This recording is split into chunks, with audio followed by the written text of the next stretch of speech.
ضيائها وعلى آله وصحبه وبارك وسلم. اللهم ارزقنا فهم النبيين وحفظ المرسلين وإلهام الملائكة المقربين برحمتك يا أرحم الراحمين. رب اشرح لي صدري ويسر لي أمري واحلل عقدة من لساني يفقه قولي.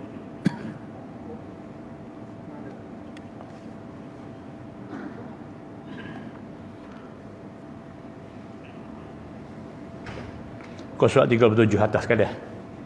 Qala al-muallif rahimahullahu taala, demikian lagi mereka iaitu sahabat Nabi sallallahu alaihi wasallam, mereka itu sahabat, tak kiralah daripada semulia sahabat Sayyidina Abu Bakar, Sayyidina Umar, Uthman, Ali dan sahabat-sahabat hak yang akhir selain daripada itu serupa berlaku.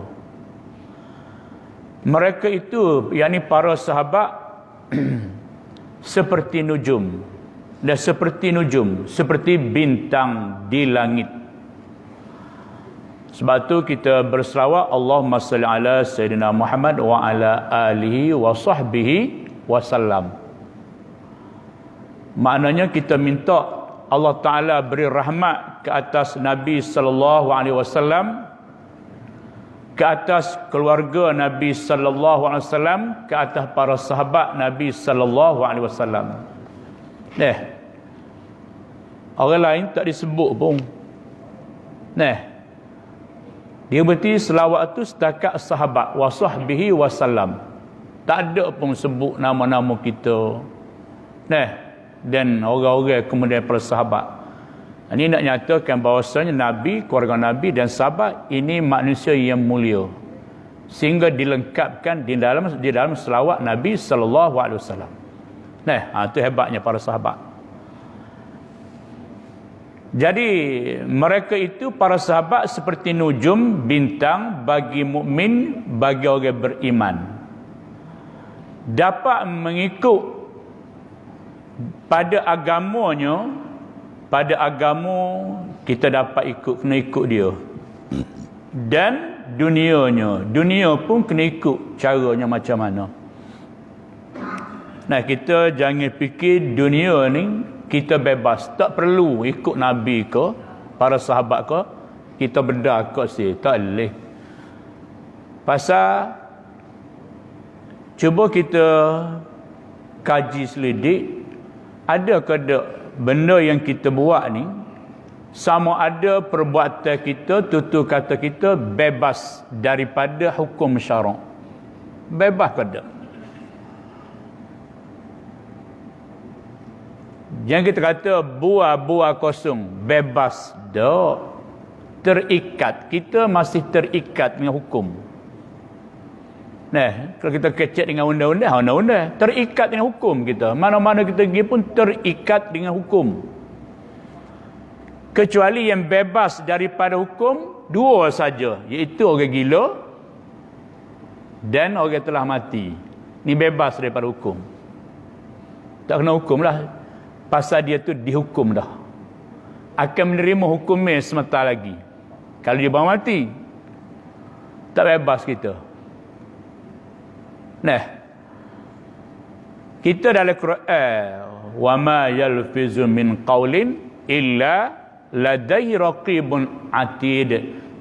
Tak dapat bercakap satu perkataan pun kecuali semua menjadi catatan malaikat raqib dan atid. Hak kane kalau cakap pai tu baik, yang kane catat. Kalau buruk, cakap pai yang kiri tu catat. Tak ada satu perkataan, tak kira buah kosong kau. Hak haram tu sementara ada hak buah kosong. Sebab tu bagi ulama tasawuf, kalau dia kecek betul-betul hak berfaedah, hak dapat pahala. Hak buah kosong dia tak sih. Walaupun tak dosa. Kita ni enggak hak buah kosong tu banyak ya. Buah kosong. Gelak ujar sikit tu buah dah ubi kayu. ubi baduk, putu halbo, buah dah. Ada dah putu halbo. Saya 2 gelak buah ni, tarik balik kemarin pasal ceruh, tak gelak hujan. Dia tak laku ke tu. Duk buah, contoh duk buah benda-benda sia-sia. Tak sah dia tak sia tu. Nah, apa tak lagi maki hamu, mengupak fitnah, awal-awal lagi dia jauh. Perbuatan kita ada hukum. Bergerak ke masjid, mari semaya belajar, hukum wajib. Bergerak menuju ke tempat haram, berdosa. Jalan saja-saja, saja-saja. Harus. Tapi kalau saja-saja kita jalan, sedangkan benda wajib tuntutan agama banyak atas kita yang kita abai. Masa ni cara duduk jalan rata, sedap dia gelak ni. Berhenti tepi jalan, makan dulu dengan anak biar, ada gaya dah hari minggu ni. Tak ada buat dosa apa pun. Tapi tuntutan agama banyak dia tak tahu. Dosa juga lagu tu duduk. Bukan dosa makan dia, dosa sebab dia cuai. Itu dosa taksir kecuaian dia. Islam aja kita ni terikat dengan hukum. Sunat, wajib, haram, makruh dan harus. Terikat semua. Makan pun sebetulnya tak. Benda kita boleh mulut. Benda hak wajib. Benda halal. Tak makan mati. Wajib. Haram. Tak. Oh dadah kau, ganja kau, benda mabuk kau. Makruh. Benda yang bang busuk, petah jering kau umpamanya. Harus. Kita minum air. Tak, dia rasa nak cergah agak. Minum air. Itu sunat. Kalau saja-saja nak minum, hukum harus. Terikat semua dengan hukum. Baik. Kemudian, maknanya para sahabatlah, dia tu seolah-olah bintang di langit yang kita dapat ikut pada agama dan dunia. Urusan dunia ikutlah para sahabat. Pasal apa? Mudah-mudahan dijadikan kita dan segala dijadikan kita dan segala kekasih orang yang kasih akan mereka itu. Biar jadilah kita ni kasih kepada dan disebut mudah-mudahan dijadikan kita dan segala kekasih orang yang kasih akan mereka itu. Naknya jadikan kita ni salah seorang orang yang kasih pada mereka itu. Dan dihasyar, dihimpunkan pada hari kiamat kita di dalam zumrah, dalam kumpulan mereka itu pada negeri akhirat. Zumrah, dalam kumpulan. Nak duduk dalam kumpulan para sahabat, kita buat amal supaya sahabat Nabi. Dia kalau kita nak syurga ni, alal aqal paling kurang ibadat apa yang perlu kita buat? Satu ya. Dua saja kena buat. Satu kena buat, yang kedua nak tinggal. Satu, tunaikan tuntutan wajib dalam agama. Buatkan tunai perintah wajib, hak fardu ain. Akidahnya. Daripada rukun Islam yang 5 biar faham yang kita buat tu. Lepas tu taubat daripada dosa. Kalau berdosa, tak dosa tak apa. Hak wajib dalam agama kita tak banyak. Akidah rukun iman ni biar faham. Percaya pada Allah, malaikat rasul kita, hari kiamat, qada dan qadar biar faham. Rukun Islam yang 5, mengucap sembahyang, puasa, zakat, haji. Zakat haji kalau ada kemampuan. Nikah kahwin, jika kita nak nikah, tak belajar pun tak apa. Muamalat jual beli, kalau kita tak buat usaha jual beli, tak belajar pun tak apa. Tetapi kalau nak nikah, nak jual beli, kena belajar. Itu bergantung kepada keperluan kita. Dan hak pentingnya akidah. Rukun iman ni biar faham. Rukun Islam yang 5, biar kita faham dan kita tunai. Taubat daripada dosa. Dan jangan berlaku syirik. Syurga lah orang tu. Kalau amalan banyak tapi syirik.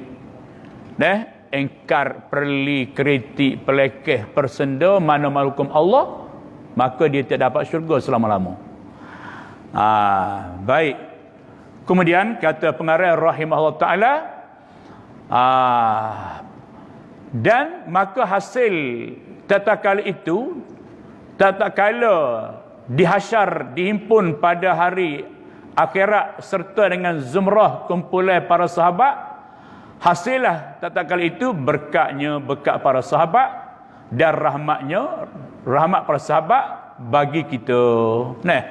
Kita ni masa mati kita tu kalau boleh, masa cabut nyawa kita tu kalau boleh biarlah kita cabut nyawa supaya para nabi, para sahabat, para ulama, para orang soleh dalam kubur bersama, bangkit akhirat pun. Maknanya hak yang kita naknya biar kita jadi tergolong dari kumpulan orang ni, tapi hidup jauh daripada kumpulan ni. Dia tak akan jadi secara otomatik akhirat bersama dengan sahabat, ulama, orang soleh. Kalau hidup kita ni membelakangkan orang soleh, para sahabat. Ada hak menentu sinilah. Hak kita nak pergi sana sini hulu hilir, ada hak inilah menentukan berjaya atau tidak untuk kemudian hari kita. Batu hari mati ke Allah, kalau boleh nak jadikan seseorang itu seperti mati orang soleh. Dia menentu soleh bukan masa tu, masa segar ni. Sebab tu ada kita apabila berlaku kematian, pakai dia sibuk cari kebaikan si mati masa hidup. Royaklah, cari je. Hak tak ada pun cari juga. Dia cari juga kebaikan, nak royak ni, nak berbangga. Paling tidak, minggu lepas dia tak ada orang lain. Masjid, dia ni mula ni pergi juga masjid. Pergi juga masjid. Tak semua pun. Padahal ginya 5 bulan sekali. Dia cari juga. Padahal dia pergi tu tak ada bilangnya. Dia korek juga nak nampak si mati tu molek. Tandus. Miskin nak cari kebaikan masa hidup. Nak berbangga. Payah ni. Ada orang berbangga. Jasa si mati ni teramat banyak di antaranya membina padang golf. Buat padang golf apa. Tak usah bangga lah tu. Bangga jika dia derma untuk masjid, tolong anak yatim, tolong orang susah. Masa Covid ni umpamanya, hak tu baru boleh berbangga. Hak ni lah apabila cukup 40 orang hidup menyebut kebaikan si mati, tidak dipaksa-paksa menarakan si mati tu orang baik. 40 orang sebut. Tak diminta pun. Pak mati. Lepas tu kata istimewa orang ahli masjid ni, pak mati. Allah mati dia. Oh dia tu rajin masjid. Berapa orang kecil? Boleh kata hak kenal ni pakai sebut belakang. Oh dia tu rajin masjid. Ada sama hujan tak hujan. Tak serupa orang ni hujan pun tak ada, tak hujan pun tak ada. Tak ada sama dia. Orang sebut, oh dia tu belajar, rajin baca Quran, rajin berzikir. Boleh 40 orang, itu petanda si mati tu orang baik. Tak dipaksa-paksa pun. Ni tak nak sebut kebaikan siapa mikir dulu gapo. Oh dia ada belanja kita makan nasi 5 tahun lepas. Oh nak cari. Jauh-jauh nak jumpa kau dia mikir nak Allah. Tu. Baik, kemudian ketahui olehmu hendaklah kamu jadikan pekerjaan bid'ah, hendaklah kamu jauhkan. Ingat molek tu saya jauh ni. Maka orang silap baca sudah. Hendaklah kamu jauhkan pekerjaan bid'ah. Bid'ah ni Melayu pun kecek bid'ah juga, tapi sebut lagu lain. Arab sebut bid'ah, Melayu sebut berdoa. Berdoa tu berdoa lalu mu ni.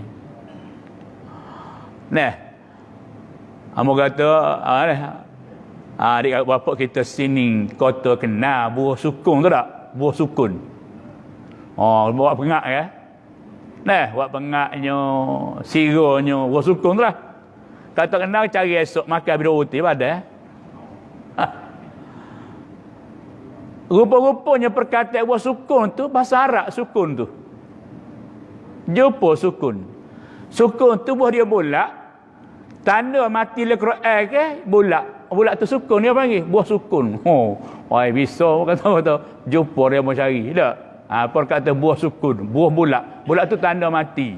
Baca kok dia lah betul ke salah. Tu bukan nah Quran hadis tu biarlah ke dia tu. Baik. Jadi bid'ah ni kalau tengok pada takrif dia, apa bid'ah? Ma lam yakun fi ahdi Rasulillah sallallahu alaihi wasallam, perkara yang tidak wujud, tak berlaku pada zaman Nabi. Benda tak berlaku pada zaman Nabi. Bid'ah. Tapi jangan kita borong berlaku asal ke benda tak berlaku zaman Nabi, bid'ah berlaku. Jangan. Memang kita akui bid'ah, tapi bid'ah ni dibagikan cara kasarnya kepada dua. Nah, bid'ah yang boleh, bid'ah yang dibenar, dan bid'ah yang tak boleh atau yang tidak dibenar. Dua bid'ah tu. Kalau kita nak bagi secara detail, bid'ah tu ada 5. Kerana hukum fiqh tu 5 semua wajib, haram, sunat, harum, makruh. Maka bid'ah tu benda tak berlaku pada zaman Nabi, berlaku zaman lepas Nabi, ada kala benda tak berlaku zaman Nabi dilakukan itu secara benda tu jadi wajib, kadang-kadang jadi sunat, kadang-kadang jadi haram, kadang-kadang jadi makruh, kadang-kadang jadi harus. Bukan kata apabila benda tu Nabi tak buat, kita buat zaman learning, salah dok. Kalau benda tu salah, mesti ada larangan. Kalau tak larang, tak salah. Nah, contoh hamba kata, baca Yasin malam Jumaat.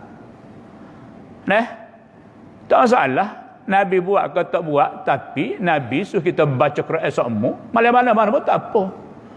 Cuma kalau kita nak tentu malam Jumaat saja, malam yang tak si baca, tu tak baguslah. Pasal apa nak malam Jumaat saja? Nah, dia panggil khilaful aula, kurang bagus, bukan dosa, kurang bagus. Benar Nabi tak larang. Dan baca Yasin ni bukan sebarangi. Banyak hadis-hadis walaupun tidak sahih. Kata Nabi, barang siapa yang baca Yasin pagi Jumaat ketika dia ziarah ibu bapa, Allah ringankan azab kubur. Tu bapa dia tadi. Kalau dia kena azab, kata azab tak apa, jadi pahala dia lah pula, bonus dia pula.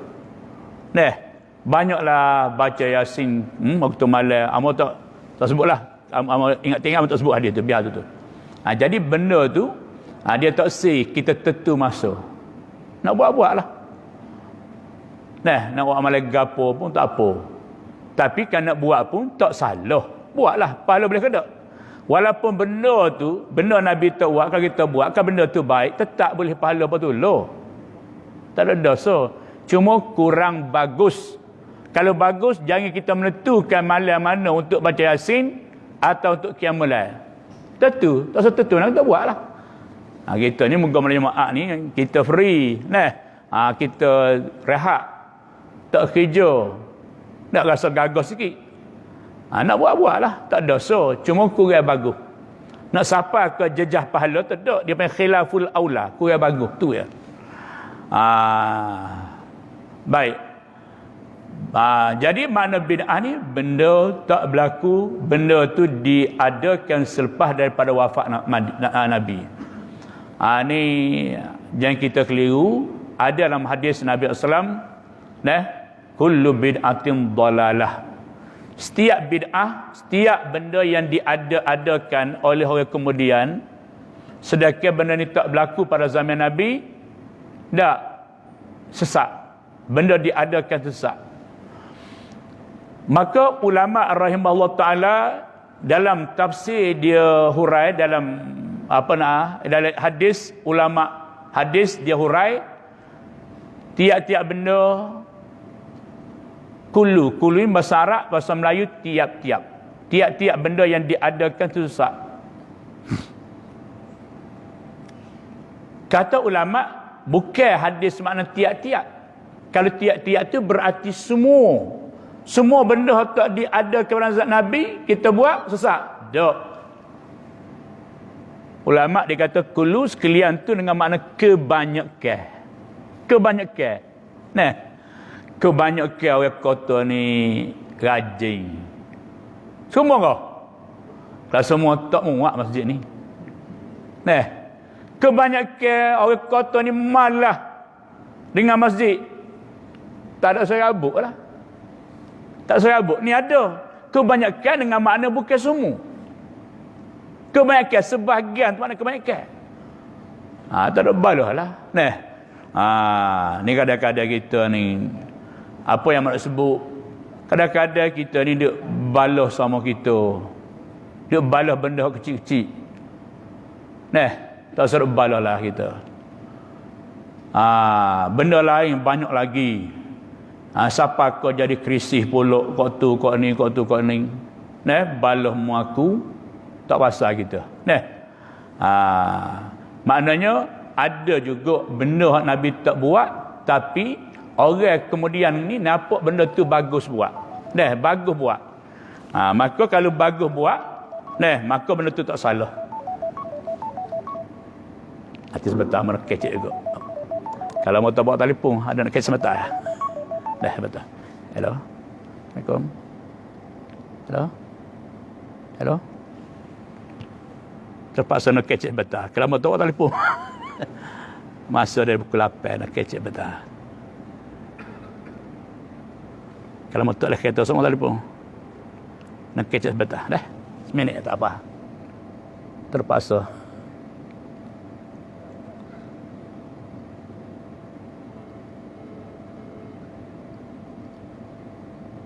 Halo, Assalamualaikum. Siap dah? Kalau mentar lagi boleh supaya mai sebentar. Pasal ada program bentar dah. Boleh? Dah lebih pukul 8.30 dah. Dah? Nak pergi awal kata tu dah. Okey, masa dah.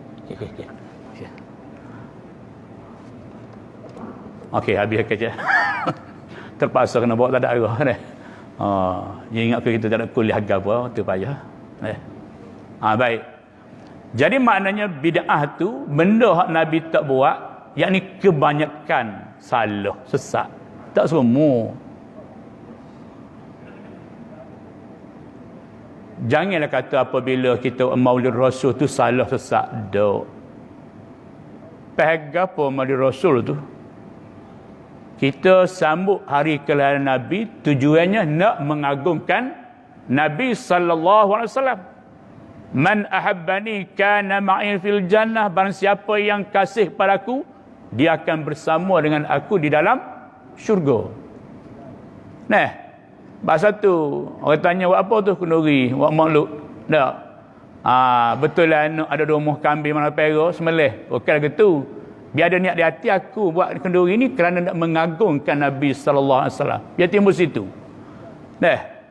Jangan kita borong salah. Pasal zanji tu, mungkin kita ni tak faham. Hanya kita boleh nilai sedap ke duk baca. Zanji tu sejarah Nabi. Hafizal ilahu karamatal li Muhammadin aba'uhu al-amjada sawnan lismihi tarakus sifaha falam yasibhum aruhu min adamin wa ila abihi wa ummihi. Betul saja teks sama ambil. Allah Ta'ala jaga keturunan Nabi daripada melaku benda yang keji itu bermula zaman Adam lagi. Adam, Nabi Ibrahim bawa. Hak mana bawa titih Nabi ni, benih Nabi ni, semuanya dia tak buat benda-benda keji. Daripada Nabi Ibrahim, nak siapa ke Nabi Muhammad ni, berapa puluh keturunan ni, berapa generasi. Cuba tengok dari salsilah. Keturunan Nabi itu Ibrahim dengan Nabi itu berapa puluh generasi. Hak buat benih Nabi ni hafizal ilahu karamatal limadin. Dia tak buat benda keji. Bagus. Macam Abu Jahal, dia tak ada rena Nabi sebab tu dia jahat. Hak adanya pada Abdullah bin Abdul Muttalib, tu dia ada. Baik. Jadi maknanya itu sejarah Nabi. Pas selawat, selawat tu mesti mata lagi dah, mata lagi. Gitu. Gapo lagi? Kita ziarah kubur, betul asal Nabi larang. Pada awal Islam Nabi larang, pasal sebut dah minggu dulu ni. Ghalib pada zaman Nabi ni, pada awal Islam Nabi larang sahabat ziarah kubur pasal dia baru masuk Islam. Sebelum masuk Islam tu dia jahiliyah, dia kafir Quraisy. Kalau berlaku kematian dia meratap, teriak habis-habisan, tapang muka, pipi melau tepi. Tu meratap haram. Maka Nabi bimbang takut puak sahabat yang bangsa Islam ni terbawa-bawa perangan ni. Maka Nabi larang.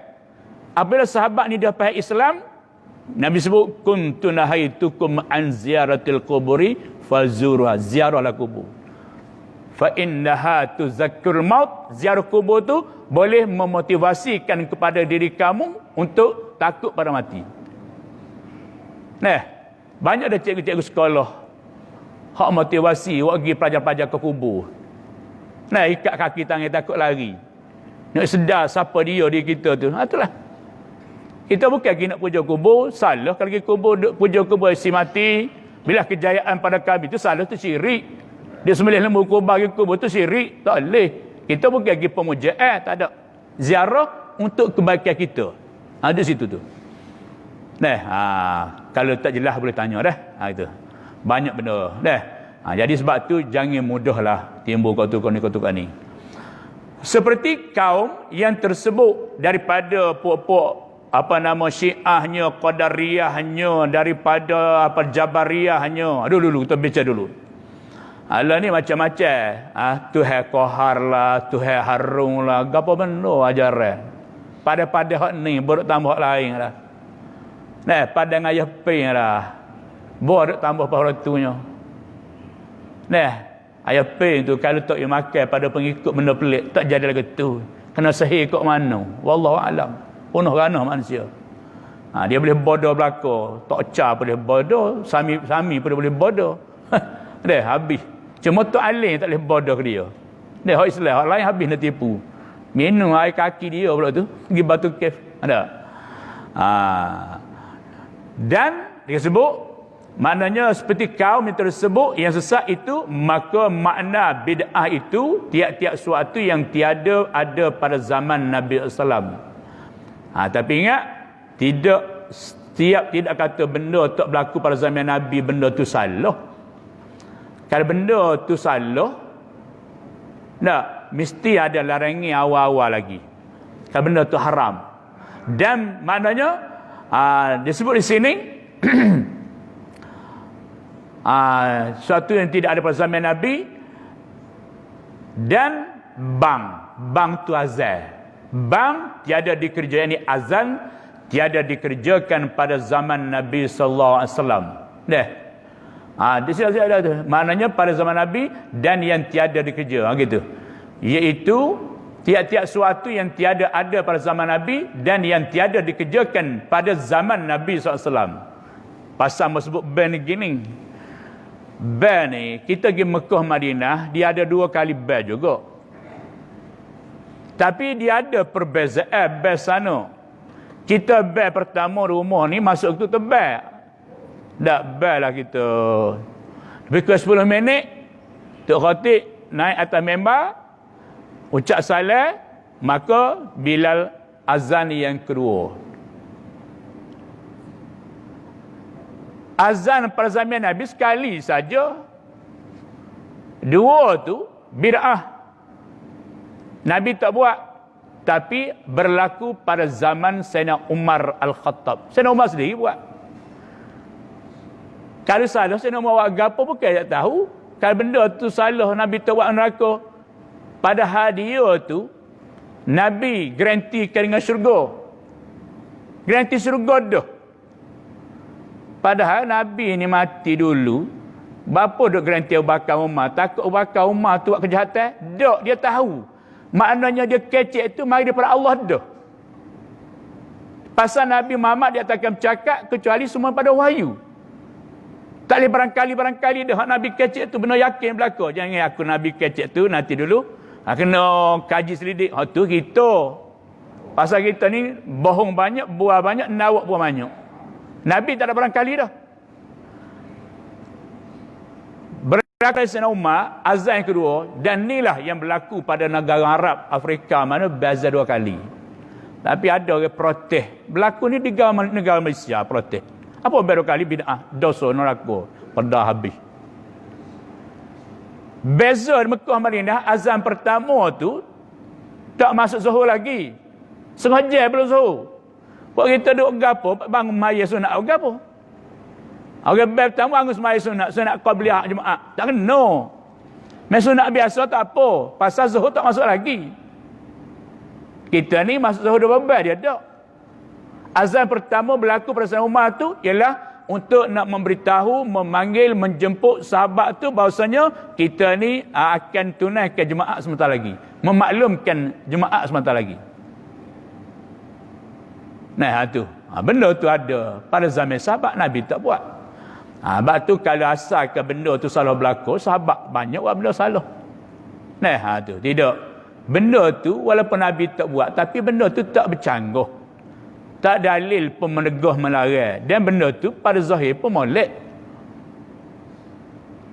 Kau nak panggil tiup wisi dia, ping lagi tu. Tak tahu apa wisi apa pula.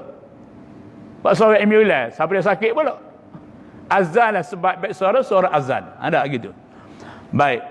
Kemudian iaitu bid'ah terbagi atas 5 jua. 5 bahagi. Ada kala bid'ah itu diwajibkan dan ada kalanya disunatkan dan ada kalanya haram dan ada kalanya makruh dan ada kalanya mubah harus. Maka yang wajib mana seperti mengatur Quran, mengatur ni menuliskan, menyusun Quran, mengatur ni menyusun, mengatur atu. Menyusun ke Quran. Nasib baiklah kalau gomo bid'ah tu salah berlaku, benda Nabi tak buat salah berlaku, neraka berlaku, puak kita tak kena semayal lah ni. Quran tak ada. Soal kita Quran pun tak ada. Pasal zaman Nabi mana ada Quran? Nabi ni manakala dia dapat wahyu Quran, dia pun baca daripada sahabat. Batu Quran ni dia turun sikit-sikit. Tak urus toko dak, ambil masa 3 tahun supaya apa? Senang diingat, dihafal oleh Nabi, tak apalah, oleh para sahabat. Nabi baca daripada sahabat ayat Quran gini, bismillahirrahmanirrahim, qul huwallahu ahad. Sahabat pun dia baca qul huwallahu ahad. Ingat para sahabat. Ingat dalam dada Quran tu, dalam dada. Segala benda yang berlaku, permasalahan, mungkin dia dekat dengan Nabi, dia boleh wayak. Masa aku dekat dengan Nabi, kalau benda berlaku gini, Nabi buat lagu ni. Tak apa dia jumpa dengan Nabi. So, kitab ni baru ya dikaranya. Kurun tahun 95, kurun yang kedua, baru adanya kitab-kitab ni. Imam Syafi'i di antara orang yang dulu karya kitab. Imam Maliki, Imam Syafi'i. Imam Syafi'i, dia karya kitab apa? Kitab Ar-Risalah, nama dia. Awal-awal karyanya dia. Maliki, hadis Muwatta'. Tak banyak lagi, 2-3 orang ni baru susung. Tapi Quran tu adanya lepas Nabi wafat, disusun, diatur. Dulu sahabat dalam dada. Berlaku di zaman Sayyidina Uthman, dan Quran ni ada di sipar, macam-macam sahabat-sahabat ni. Bicara para sahabat, kita ni bimbang Quran ni, bimbang takut akan datang terhilang, termasuk. Tak ada orang ingat. Orang ngapa? Yalah pok kita ni tak apa lagi kalau mati pok kita. Macam mana? Maka lalu Sayyidina Uthman bicara para sahabat, susung Quran. Batu pe khat Uthman. Tulis Quran pun, tulis di kulit menata gapo, sapal kau kita ini. Kalau Sayyidina Uthman tidak ada idea ni, lagu mana nak baca Quran kita? Tu mana tak berlaku pada zaman Nabi, tapi benda tu wajib nak pulak. Tulis tu wajib, bukan sunat, wajib. Pasal kalau tak ditulis, Quran ni rujukan manusia pedoman panduan. Pasal tak ada panduan rujukan, tak ditulis, bahawa nak faham lagu mana? Itulah masalah kita dah. Itu wajib. Kita mengatur ayat Al-Quran, susung sampai 30 juzuk. Di dalam suratan, dalam kertas lah. Dan yang mengarang kutub syara'i, kitab-kitab syariat, kitab-kitab agama. Kerana jikalau tiada di surat ditulis Quran dan masail ilmu dan permasalahan agama, nescaya hilang. Tak ada. Tulis tu wajib. Maka bid'ah yang haram, hak reka benda Nabi tak benda haram ni, itu mengada-ngadakan yang haram, mengada-ngadakan benda haram. Benda Nabi tak buat, tapi benda tu benda haram. Benda haram ni, benda hak tak bagus berlaku. Benda merugikan. Cuba rakyat, gapo benda haram bagus, gapo? Tak bagus mana ustaz? Makau skema tu. Nah, kayanya manusia. Mungkin buat kita tak kena tipu, tapi hak ditipu mangsa hampir 8,000 tertipu. Bukan bodoh-bodoh. Kalau jenis ada apa di kampung, dia tak telefon. Orang kaya, orang ahli perniagaan hak ni nak kena ngaku kastel lah, gapo khabar nak tipu. Kereta puluh-puluh buah, je tangi pun ngaga juta pakai. Kaya sekaya-kayanya, kau tengok dalam Facebook dia, Allah kayanya, supaya hidup tak apa bom ni. Duk pujanya sana sini, pak diskonya, duk kelak malanya, gaponya, tak apa bom ni duk ke dia. Jalan atas pitih. Tu benda yang tak bagus berlaku. Dia benda haram, cuba wayak gapo. Hak tu skema, tu penipuan, siapa suka tipu? Orang yang makan harta skema tu hadis dia je buat, tak senang hati juga, dia tahu benda salah. Siapa dia buat benda dosa, benda haram, hati dia tenang. Dia judi tenang hati, siapa dia? Dia curi tenang hati. Kalau dia tenang hati, dia telah mati sebelum pada mati sebenar. Ada. Orang nipu lagu mana? Senang hati? Tak. Benar haram, cuba rasuah, penerima pemberi, tak senang hati berlaku. Ambil tu ambil. Riba sama juga. Kalau benda tu halal, tenang. Orang zina tenang hati? Tak. Orang yang bersetubuh selepas pada kahwin lagu mana tenang hati? Senang. Dia ada beza dah. Jadi benda haram tu maknanya benda tu tak boleh dilakukan sama sekali. Seperti mengambil cukai. Cukai lagu mana? Dia sebenarnya dalam Islam kita sebut kepada orang kaya, apabila negara tu menjadi negara Islam, harta dia tu dia kena infak, bantu negeri, negara dan orang miskin. Itu panggil jadi sistem zakat. Wakaf, zakat jadi zakat lah. Tetapi negara yang tidak Islam, dia jadi income tax pula jadi. LHDN pula. Kau tu lah. Dia kau tu pula tukar. Sebab tu kalau keluar zakat, dia ada surat resit majlis, dia boleh maklum ke LHDN kata dia keluar zakat. Dia potong lah. Gitu. Kalau ke Islam, cukup dengan zakat ya. Cukup tu. Jadi cukai ni, kita kata macam kedai, kalau tak ada cukai, siapa yang nak urus? Hak cukai ni maknanya orang panggil ambil lebih daripada pengurusan orang. Kalau kita ambil dia tu tujuan urusan nak memajukan orang tu, boleh kira ni tak. Ambil itu dengan jalan kekerasan, ambil cukai. Kekerasan nak menyusahkan orang. Kita malah cari, kita guna kekayaan dengan kita isak darah orang. Tu salah. Ada setengah kalau kelompok tu nak jual, kena berilah sebulan-sebulan kepada gangster tu. Kena beri. Nak jual pergi sana kena ada orang pelindung kita. Mana seperti cukai dan berjudi dan segala yang diharamkan, banyak lagi lah. Dan yang sunat itu seperti sembahyang tarawih. Ini kita bincangkan datang lah. Ni insya-Allah tak apalah. Kita ni ada selai tak siapa dah. Anak habis dah bincang bab akidah kita ni di ujung-ujung. Jadi malam ni yang mau pilih hadis Nabi SAW.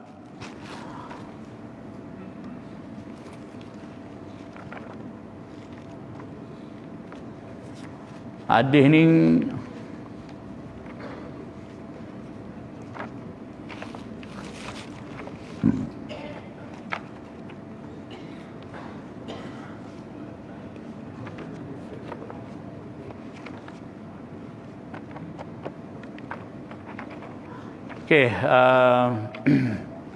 jadi kita sekarang ini berada dalam bulan Maulid Rasul, bulan Nabi SAW beranak.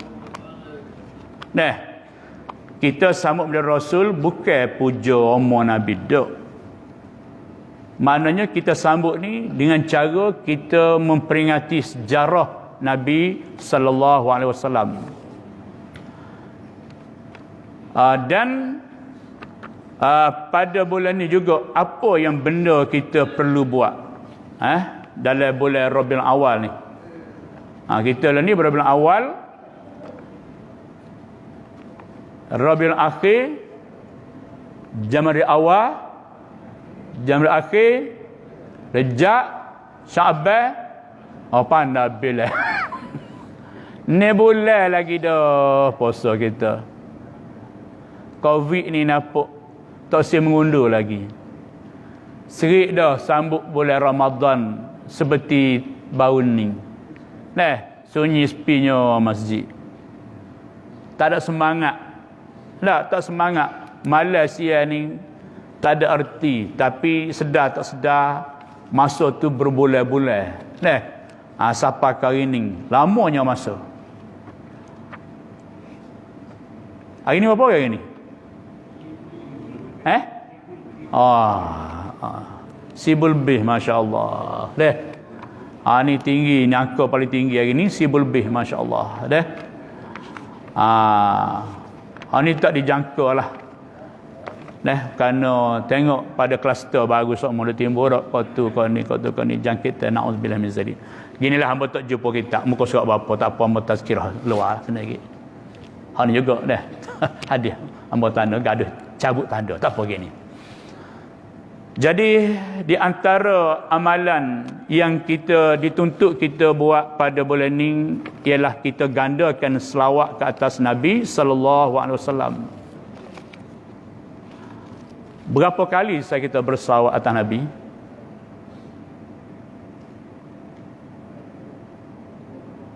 Berapa kali saya terselawat? Sebab tu di antara zikir yang jangan kita tinggal kalau boleh. Subhanallah, alhamdulillah, Allah akbar, setiap kali pas sembahyang kalau ada masa lah. La ilaha illallah, tahlil zikir tu kalau boleh jangan kurang 300 hari dalam tempoh 24 jam. Bagilah mana-mana masa lagi lah. Jangan kurang. Tidak ada zikir yang mendahului la ilaha illallah. Tak ada dah terbaik la ilaha illallah, dan tidak ada dosa selepas daripada menyebut itu. Ada sebuah hadis juga, barang siapa yang menyebut la ilaha illallah dengan panjang, dengan mat, dengan panjang, kecuali Allah gugurkan dosa-dosa dia. Sekali pun tak apa dah. Kalau kita serabut cuba serabut motivasi kita. Kalau serabut, apa kita nak buat tindakan? Mungkin ambil air sembahyang, baca Quran. Paling tidak kita sebut la ilaha illallah. Serabut tu hilang. Pasal apa? Dosa kita tu ataklah gugur. Yang serabut punca daripada dosa kita. Punca daripada dosa kita. Tu. Dan begitu juga berselawat ke atas Nabi sallallahu alaihi wasallam. Jadi, hamba petik satu hadis yang diriwayatkan oleh Imam Muslim. Kata Nabi SAW, barang siapa bersolawat atasku sekali. Pakai sebut belakang Allahumma salli ala Muhammad. Malah lagi tak ada arah. Barang siapa berselawat atasku sekali tu ya. Paling tidak, nescaya orang yang berselawat atas aku sekali itu, Allah berselawat ke atasnya dengan 10 kali selawat. Allah sendiri, kata Nabi, apa 10 kali selawat? Allah beri 10 rahmat kepada orang itu, 10 pertolongan pada dia. Allahumma salli ala Muhammad, Allahumma salli ala Allah, bacalah selawat ke mana pun, 10 pertolongan tu beri, 10 rahmat. Kalau kita fikir tak ada sebab lah kita malah nak kata selawat-selawat ni kecek betul tu juga. Kita bukan tak kecek, tak tu kecek juga, tapi kecek muka lain. Yang jadi payah nak berselawat, nak zikir, lidah kita dah penat dia sebut muka lain banyak. Sama ada penat tu kita sedar atau tak sedar. Sedar, kecek banyak. Tekat nak kata la ilaha illallah, Allahumma salli. Hak tak sedar. Kita tak seru dengan tak selawat. Dengan sebab kita buat banyak, keinginan nak selawat tu malah. So, kelebih. Itu dalam hadis riwayat Imam Muslim. Yang penting pula pada hadis yang kedua, ni bab selawat cai palosat dah. Nah, hadis yang kedua, dengan satu selawat juga. Ni biasa sebut tapi ulang balik. Barang siapa berselawat atasku sekali, Allahumma salli ala Muhammad.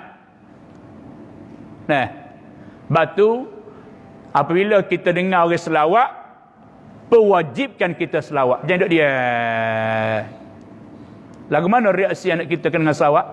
Mungkin dia tak ada kesedaran ke apa, tapi ancaman besar kepada orang yang diam, tak indah, tak tuk sambal selawat. Besar ancaman dia. Pasal, kata tengok pasal satu hadis,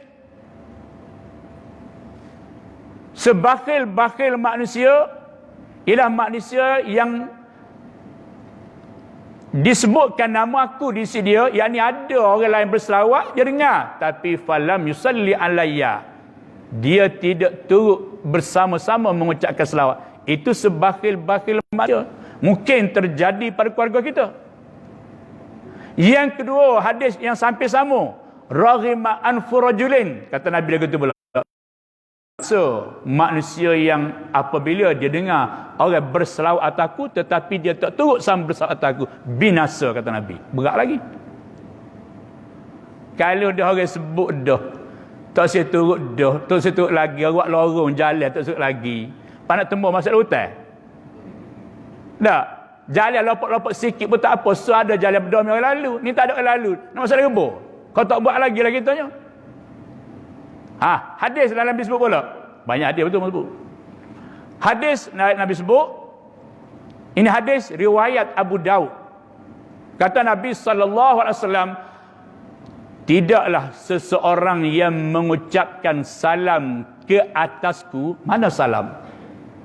Kayak kita selawat ke Allahumma salli ala Sayyidina Muhammad wa ala ali Sayyidina Muhammad. Sekejap lagi. Sallallahu ala Muhammad sallallahu alaihi wasallam. Wasallam. Allahumma salli wa sallim ala. Jaga wa sallim salam betul lah tu. Allahumma salli ala Sayyidina Muhammadin wa ala alihi wa sahbihi wasallam. Salam, salam, salim je lah tu. Salam, ucap salam lah tu. Sebab tu kalau kau boleh berselawat, jangan berhenti setakat Allahumma salli ala Muhammad. Melainkan Allahumma salli ala Muhammad wa ala alihi wa sahbihi wa sallim. Perhabis sampai wa sallim ke wa salam, perhabis. Salim baca salam pun tak apa. Perhabis tu tadi. Pasal apa? Kelebihan lain pula. Hak selawat ada dah tadi tak? Ambo terlupa tadi lagi. Biar. Sorry. Barang siapa hak selawat tadi, lagi terlupa. Ambo baca lain tadi. Barang siapa yang berselawat atasku sekali, dia kata Allahumma salli ala Muhammad. Allah Ta'ala beri 3 keistimewaan ke atas hari ini, kata Nabi. 3 keistimewaan. Yang pertamanya, Allah ampun 10 dosa dia. Selawat pun Tuhan ampun dosa. Yang keduanya, dengan satu selawat tadi juga, Allah angkat 10 darjat kemuliaan.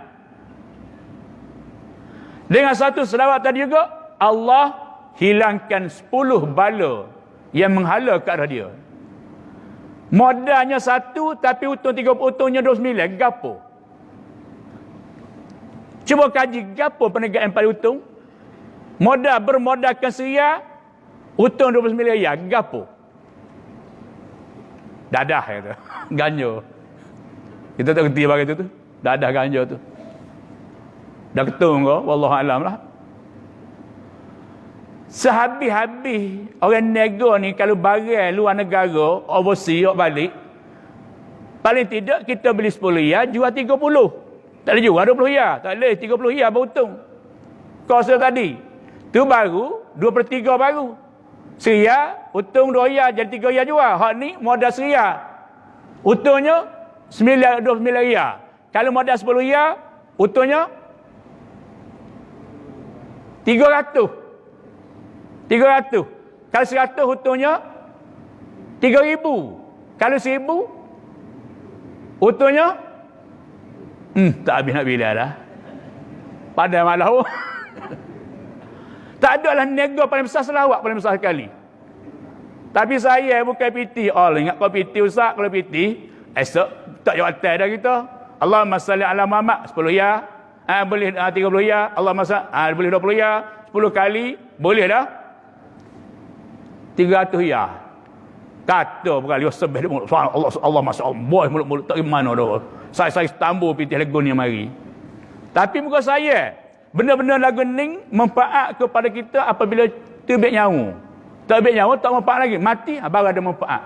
Sebab tu kita ni kena belanjakan, kita berbelanja, kita guna kebaikan harta kita tu untuk hak masa hidup kita dan lepas mati kena ada juga. Baik, tu hadis tu dah. Baik, hadis yang ketiga, keempat, sebut selagi akhir. Kata Nabi SAW, barang siapa yang mengucap salam, kata Nabi, tidaklah seseorang yang mengucapkan salam atasku wasahbi wasallam tadi. Tidaklah seseorang yang mengucapkan salam ke atasku kecuali Allah hantarkan roh aku. Nabi mati dah, roh tak mati. Terpisah pada jasad, Nabi wafat, tapi roh tak mati. Roh kita tak mati. Dia tak satu kumpulan dia tu.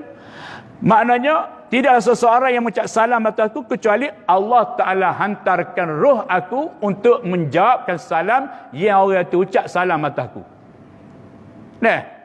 Salam. Begitu juga kita pergi ke kubur Nabi. Assalamualaikum ya Rasulullah. Nabi tak rakyat kata pergi ziarah kubur dia. Mana-mana ucap salam. Roh Nabi mari jawab. Waalaikumsalam, waalaikumsalam, waalaikumsalam. Waalaikumsalam sebut. Maka barangkali dengan hadis ni juga ulama tok guru kita dia buat, kalau dia selawatkan Nabi dia bangun. Tak si bangun tak apa. Boleh tidur pun boleh. Yang ni sudahlah. Barangkali pasal apa? Pasal dia tahu bahasa roh Nabi tu mari. Maka dia bangun untuk mengagungkan Nabi. Roh Nabi pun kena agung, jasad Nabi pun kena agung. Itu di antara punca dia, bukan kata buat saja tak duduk pun tak salah, dia pun tak salah lah. Kalau benda tu salah, mesti termaktub dia dalam hadis menyatakan benda tu salah. Tak, nak buat tak ada masalah. Dah. Nak duduk pun tak apa, tidur tak apa, lenyanggi tak apa. Tak, kau boleh okok dah tak apa. Dah lalu dah. Kita bertiga dalam ni insya-Allah. Kata tu wallahu alam. Ada soalan nanya? A'udzubillahi minasyaitonirrajim. Bismillahirrahmanirrahim. Alhamdulillahirabbil alamin wassalatu wassalamu ala asyrofil ajmain. Allahumma ij'alna minal ladzina yastami'una al-qawla fattabi'una ahsanah. Allahumma arzuqna fahman nabiyyin hafzal mursalin ilhamal malaikatil muqarrabin birahmatika arhamar rahimin. Wassallallahu ala sayyidina Muhammadin wa sahbihi ajmain. Alhamdulillahirabbil alamin.